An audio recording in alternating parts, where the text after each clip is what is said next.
Hello everybody and welcome back to another Marvel Crisis Protocol roster building video. And today we are taking a look at building a glass cannon roster. So the kind of main idea here is we're going to have a bunch of characters that hit well above their weight class, but as a downside of that, most of them are going to be on the squishier side. And we're basically going to build a full team of them and just kind of be like, hey, we go blast really good, but if you survive us going blast really good, we're probably in trouble. Is this going to be the most competitive team we've made? Probably not, but it'll be fun, so let's go ahead and get into it. Alright, so first things first is figuring out where we want to build this list in terms of affiliations and things like that, and there's probably a few places you could do this and it would be pretty decent. Personally, I am going to lean towards Guardians of the Galaxy for this one, just because I think they have a couple of the kind of glass cannon models already in affiliation. I'm going to be really upset if between when I record this and when the video comes out, Nova and Yondu get revealed and they're perfect for this list, but hopefully not. Although also I want to see them revealed, so maybe hopefully, I don't know. But either way, I think Star-Lord's leadership fits this really well. We're going to give out these tokens, and I mean, we're not using them for defense because all of our guys are just going to die anyways. That's kind of the point. But they make our guys hit even more above their weight than they already would have. So Star-Lord works pretty well for this. He's also not the bulkiest character in the world, but he hits reasonably all right for a 3-threat. Nothing too special there. He's probably going to be the weakest link. But we're going to go ahead and throw him in as the leader, and then I want to include at least probably 2 of the Guardians here, and the first kind of obvious glass cannon model in Guardians is going to be Nebula. Just having full rerolls against anything as a 2-threat is really good, so, you know, add a winging it token to that and we're in business. From there, we're going to go ahead and grab Rocket Raccoon as well, another model that just hits well above that 2-threat weight class, while only being a 2-threat, and at this point, we're looking at what, not even 7 threats of Guardians models, and we've got 3. I think we probably want to include a 4th here, and at this point, I think it could either be Gamora or CGR. Both of them hit really hard, and neither of them I would particularly consider bulky for their threat level. Personally, I think I want to keep with the idea of most of these characters being ranged, so probably going towards CGR here. And I think 4 models is probably enough to say, you know what, this is enough Guardians, we can just start looking at some of the hardest hitting models in the game from here. And the first model I want to include that's not a Guardian of the Galaxy is the model that kind of inspired this list, one of the probably most well-known glass cannons in the game, and that is Scarlet Witch. She can actually be surprisingly durable from time to time, counting skulls on both defense and dodge rolls, which does make her, you know, not a complete glass cannon, but she hits like an absolute truck. So I think you can't really have a glass cannon list without including Scarlet Witch. She's just fantastic for this. So she'll take that first spot there. The next model I want to throw in as just kind of a squishier model that can hit like an absolute truck is going to be Weapon X. I haven't actually got to play around with this model myself yet in actual games, but I think it works really well for this type of list, having, you know, relatively low defensive stats overall. Healing factor 3 is a thing, but he's got to survive to use that. He just kind of hits like a truck. He adds 2 dice to his attack rolls when he's on objectives and removes 1 from his defense roll, and if that's not a glass cannon, I don't know what is. So yeah, he's pretty perfect for this type of list, so we're going to go ahead and throw him in. Also, on that note, I'm actually kind of starting to second guess my CGR over Gamora decision here, partially because I actually think Gamora and Nebula's team-up card in a list like this works really well, so I might go back and change that, or I might just add Gamora in, but I'm not 100% sure yet. For now, we'll leave Cosmic Ghost Rider in, but if we're on those last 2 slots, I might just add Gamora, or maybe I'll swap them at the end, but we'll see. The next model I want to include as a glass cannon here is Killmonger, the original one here. And I really like Killmonger just in general, but I think he fits this pretty well. His defenses are nothing to write home about, but he can hit like an absolute truck, especially if you bring his tactics card, which can be really huge for a list like this. Being able to just kind of be like, that model is dying and my 4th threat is doing it. Gonna feel pretty good. So we're gonna go ahead and throw Killmonger in there as well. I think that's a pretty valuable spot for him. And we can't really talk about hard-hitting models that hit above their weight class without talking about Domino. Domino is one of the hardest-hitting, actually might be the hardest-hitting 3-threat in the game. Having rapid fire counting your skulls as criticals is just kind of insane. So yeah, Domino's making the cut here, no doubt about it. Very powerful character. I don't think I'm going to be including either, but I do want to give honorable mentions to both Carnage and Bob here. I really wish I could include, especially Carnage, for this list, but unfortunately, even though it's kind of all he does, I just don't think he hits hard enough most of the time, which is really, really unfortunate because I think he's a super cool model. But yeah, unfortunately, I think he's just not hitting harder than any of the other four threats that I'm considering for this. So sadly, he's not going to make the cut. And with Bob, it's a once per game, realistically, especially in a list like this with nothing to help him get his power back. He's probably not firing that rocket more than once, and that doesn't really make him worthy of being on this list, in my opinion. Someone who I think is worthy of being on this list and who will actually make everyone else hit a little bit harder as well is going to be Baron Zemo. Yeah, I just think he's really good for something like this. He's got those full rerolls, which feel super great on his attacks, and combine that with a winging it token, it's even more. So yeah, he fits the bill pretty well here. So he's going to go ahead and take that ninth slot. At this point, I'm considering what to do with the 10th slot, whether it's just Gamora, or if I'm switching out CGR for Gamora, or the other thing I'm kind of considering is maybe popping CGR out of the list and putting in Thor, Hero of Midgard, and then, of course, Gamora as well. Obviously, Thor 2 is a really hard-hitting, very, very meta model right now, so I think he's at least worth considering. And yeah, you know what, the more I look at it, he's probably just better than CGR right now. That's a weird thing to say because not that long ago CGR was like the menace, but I think Thor makes the cut, and then because of that, rather than having conflicting six threats, we definitely bring Gamora into the list here. And yeah, that's gonna be our list of characters here. So we've got four Guardians, and very very easy to kind of splash from there because those four Guardians are only what 11 threats. So yeah, fantastic. And then I think we've got an okay spread of other threats here. We've got a four threat. We've got three threes, so if we want to go pretty wide, we can. We've got a five, and then we've got a six. So yeah, I think we're pretty all right on the threat level spread. We'll play around with what affiliations kind of work for us, but I think we're okay at most threat levels. So yeah, we can kind of go from there. All right, going into tactics cards, first things first, what we want to have for our restricted slots. And unfortunately, all of the restricted cards are kind of defensive, so I guess we're putting some defensive tech in here. I mean, if we really wanted to push the idea of the list to the extreme, we couldn't, but I want to make this at least somewhat playable, so, Brace still should probably be here. Also, with all these squishy models, I think being able to make sure the one that we want to go down goes down rather than the ones that maybe haven't activated yet or in a more prime position to do things is pretty important. So I think Sacrifice goes next. Just kind of makes sense to me with a list like this. You're not going to get much value to patch up. A lot of your models are just going to die anyways, so not really worth doing. In Dom, I'm not too worried about that, and fallback really isn't going to be that good when we're expecting most of our models to go down in one or two hits anyways, so yeah, I think Sacrifice and Brace are kind of the obvious picks here.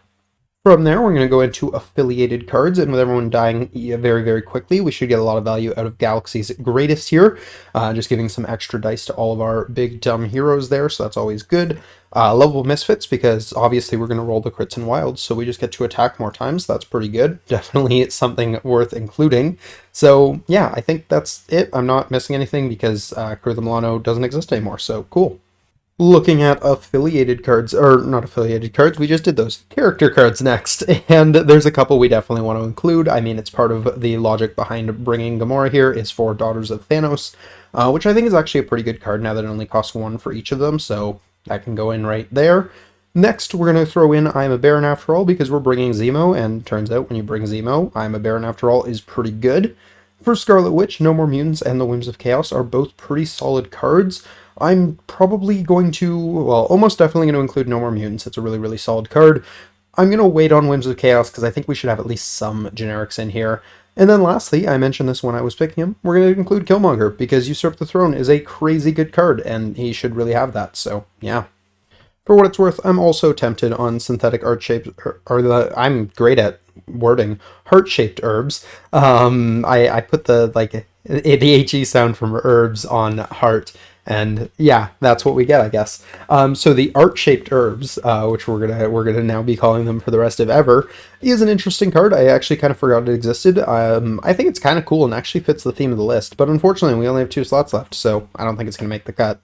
What will be making the cut, however, because we chose to include Killmonger and Usurp the Throne, is going to be Survival. I love that card with Killmonger. It feels really, really good. So, yeah, we're going to throw that in there too. For our last generic, there's mainly two that I'm looking at here, those being Joint Effort or Warpath. Honorable mention to Recalibration Matrix. That's also probably a pretty good card for something like this. I'm probably going to lean towards Warpath. It's a little hard to say for sure, but this one kind of just feels the most aggressive, and that's what we're going for, so let's do it. Alrighty, so now we're on to Crises, and honestly, I have no idea what we're doing here. I think the first kind of obvious one is just gonna be hammers. It's hit harder. That's kind of a thing that our list will like.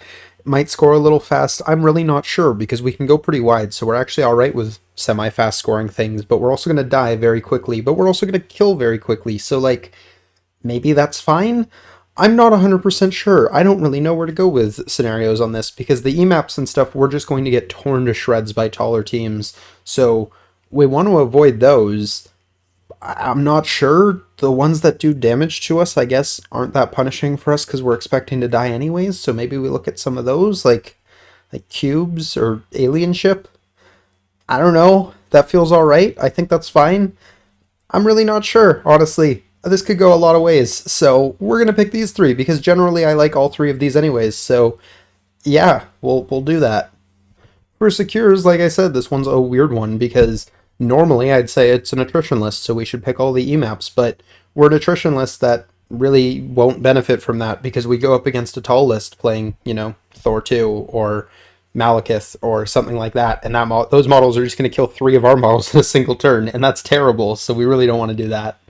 I know we're also playing Thor 2, so we can kind of hit back like that, but we're not going to be likely to be as wide as our opponents, so they're going to have priority, and that's just really bad for us, so we probably still don't want it. I don't know, maybe it would be fine, but personally, I think we're still going to do pretty well on the lower threats, so, if we do something like a sword base, that still keeps that lower threat, but is a little bit more spread out, a little bit faster scoring than something like Gamma. It's also, I believe, one of the ones that doesn't actually care if you're healthy or injured. Yeah, it's just enemy characters, so we can kind of play around with that because we're expecting our models to get injured pretty quickly, but, we won't care as much, so I think that's a solid first pick.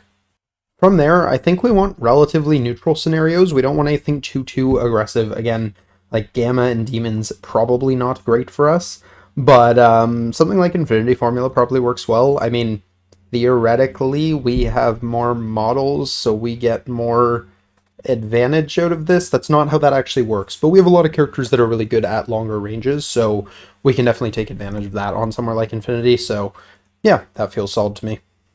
From there, I honestly have no idea what to pick next. Mad Men probably isn't bad. It's not particularly good either. We're not going to have very many healthy characters very often, so being able to make it harder to pay to flip isn't really going to be much of a thing for us. But again, it's that B map, which works pretty well for us, and we don't care too much about the damage. That should be whatever. I'm a little worried about Deadly Meteors for the same reason I'm worried about Gamma and Demons, so I'm probably avoiding that one. Fisk is interesting, but if they stab a bunch of our models, it's going to really suck, so not so sure there either. The D-maps are probably too wide and too fast scoring, so we don't really want to pick those. Scoundrels is cover, and that's not great for us either. Maybe Intrusions, but that's not great for all of our guys with those long-range attacks, because that forces them to kind of come closer. So, yeah, I really don't know. This is kind of an awkward setup here. I think I'm just going to kind of go with Madmen here. I mean, the B-map works pretty well for us, so I guess we just play Madmen and kind of treat it like Formula with less power, which is fine because we don't have particularly power-hungry models. I mean, we got a couple, but nothing too crazy. So, yeah, I guess that's where we go with that. And that's actually going to do it for the roster. We have completed our DPS Go Burr roster here, which is just all about hitting super hard and hoping they don't have enough resources left to hit back. So we have for our Guardians models, we've got Star-Lord leading the charge alongside Nebula, Rocket, and Gamora, giving us a relatively low threat kind of Guardians core that we can always just kind of be like, okay, let's start with 7 threat and 3 models and go from there to, whatever we need to make things work. From there, we've got our splashes. So we got Scarlet Witch kind of coming in as our ranged powerhouse here. We got Weapon X, Killmonger, Domino, and Baron Zemo as just a bunch of our options for lower threat models that can hit real good. And then we got Thor for a kaiju when we need a kaiju, because Thor turns out really good. So yeah. For tactics cards, unfortunately restricted cards are all defensive, so we have a couple of those in the form of Brace and Sacrifice. We got a couple Guardians cards, because those are really good for killing stuff real good, including Galaxy's Greatest and Lovable Misfits. We got some character cards in the form of Daughters of Thanos, I'm a Baron After All, No More Mutants, and Usurp the Throne. And then we got a couple generics here with Survival and Warpath. Yeah, this should work out pretty well for us. I mean, worst case scenario, if we're not bringing any of these characters, we just bring these 4 cards and then either Warpath or Survival, and that seems pretty good here. I actually really like Survival with this list. I know when I mentioned it, I kind of just said because I'm bringing Killmonger, but I think it's generally good with this entire list. I mean, first of all, a lot of these models are lower threat, so paying for it on them really doesn't feel that bad. Secondly, they're all going to die pretty easy, so if I really need to be able to go with one of them, I can play it on that one, and that's pretty useful, so yeah, I like it. And lastly, we have our crises. We got Fear Grips World as War the Terrorized Cities, also known as Hammers. We got Struggle for the Cube and Alien Ship. For the most part, I like these. Again, I wasn't really sure what to do with objectives for this list because they don't really care about that. They just want to kill stuff, but we can score relatively wider scenarios like Struggle all right because we got a lot of models, and hopefully we can kill the models that have the things as well. So yeah, that should be fine. For Secures, I really didn't know what to do with this one, but I like Sword. I like Formula. Madmen's alright, so we're going to go ahead and go with that. So, yeah, I think that's a reasonable set of scenarios. I don't really feel bad playing any of these with this list, so I think that's an alright place to kind of have it for a list like this that isn't really playing the objective game, but also that's probably their main win con. I was curious as to what we could do at different threat levels while being Guardians, and we are somewhat limited, but it doesn't feel too bad. At 15, we actually have tons of options. Turns out when you have this many 2 threats and things, it's pretty good for having options. And we've actually got lots all the way up to 18 threat. We're feeling pretty good, which is the highest that our own scenarios go, so that helps us as well. We have only a few options at 19. We are kind of forced into bringing one of the kaijus that we chose to bring with this list here, or like pseudo kaiju as a 5 threat, and Scarlet Witch there. And I don't hate that. I think if we're playing on 19, we're probably more than okay with that. If it's something like Demons, we probably just do Thor, and if it's something else, then probably Scarlet Witch. That should be fine. And then for 20, we actually have a couple more options. We're not quite forced to bring a kaiju. I actually really like this list. Just like super wide, everyone murders. It seems like it could be really fun. So almost makes me tempted to put in Scoundrels, but Scoundrels isn't great for some of these characters, so not too sure, but still seems pretty fun. All the other lists have Thor in it, except this one, which has Scarlet Witch, and that's fine. I kind of figured the higher threats it would be relatively locked, which is why we don't have any scenarios that use them. So yeah, that is our Glass Cannon roster there. I'm pretty happy with how this turned out. This actually seems super fun to play, and I might have to try it out in the near future.